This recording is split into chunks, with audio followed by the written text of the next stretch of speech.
Hey there, Pixel Pals and Joystick Jockeys. Welcome back to the channel, where we dive deep into the vaults of gaming history to unearth some forgotten treasures and maybe a few dusty dud. I'm your host, Professor Retro, and today we're about to embark on a roller coaster ride through the highs and lows of handheld gaming.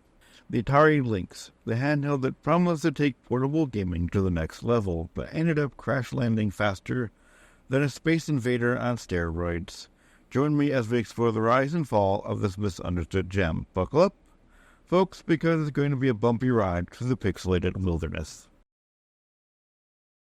Our story begins with a little-known company at the time called Epix, and two former Amiga programmers, R.J. Michael and Dave Needle, who were asked by former Amiga manager Dave Morris to design a handheld gaming system.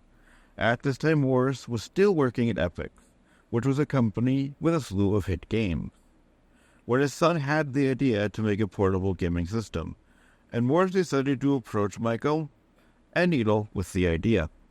The planning and design of the console started in 1986 and was finished in 1987, and was first shown at the Consumer Electronics Show, and then at Consumer Electronics Show in January of 1988.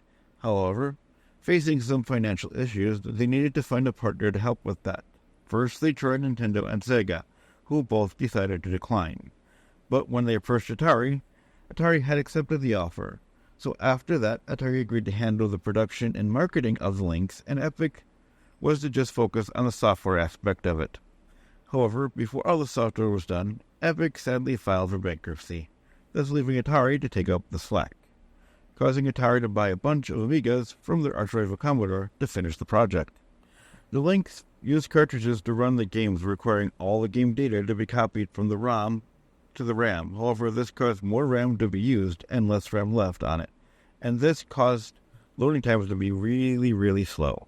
The only way to network them was to use infrared links, which was given the codename Red Eye. However, this was soon changed to the cable-based links, after finding out that the connection between the two using infrared would be interrupted if anyone walked between them, interrupting the beam, said by Peter Engelbrecht. Engelbrecht was also the first person to develop the 8-bit co-op game and the first 8-bit player game, Todd's Adventures in Slimeland.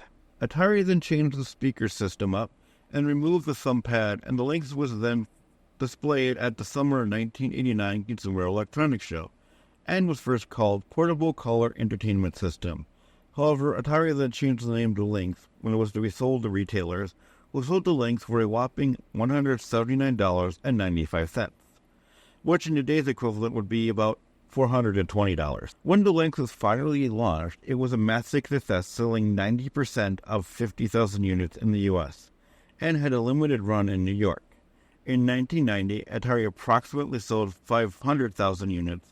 However, by 1995, the lifetime sales was 7 million units less when combined with Sega's Game Gear.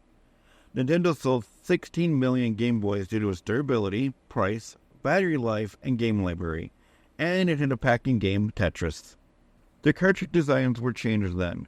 When the Lynx first came out, the cartridges were flat for easy stacking. We're storing them. However, they were hard to remove from the Lynx, so the design was changed to a second design that was often called tabbed or ridged. They had a ridge on the back of them to ease of removal. However, they had a drawback, which unlike the flat carts, which can be stacked for easy storage, the ridged ones could not. So a third design came out that had a curved lip, and was then used for the rest of the Lynx lifespan. However, Sega was still beating Atari with the release of their handheld console, the Game Gear. One key difference, the Game Gear had a color screen, a better battery life, more games, and it was $30 less than the Lynx was sold. Toys R Us still sold the Lynx well into the 1990s on the back of the Atari Jaguar. In 1991, Atari released a follow-up console to the Lynx called the Lynx 2. It had rubber grips, improved hardware, and a color screen that had a backlight, better life of the battery, and a power save mode which just turned off the backlight. And the original Lynx had a mono headphone jack, where the Lynx 2 had one wired for stereo.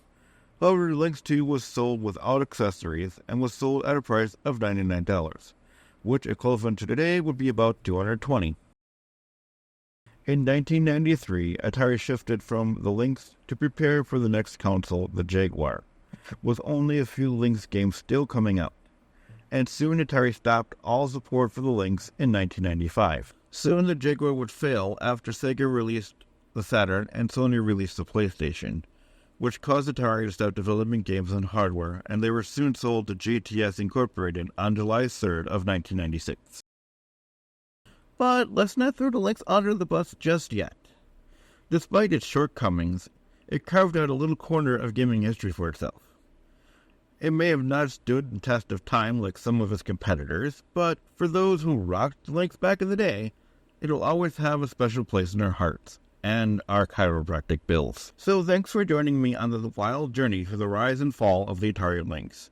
Until next time, keep gaming, laughing, and remember, it's not about the size of the console, it's how you use it.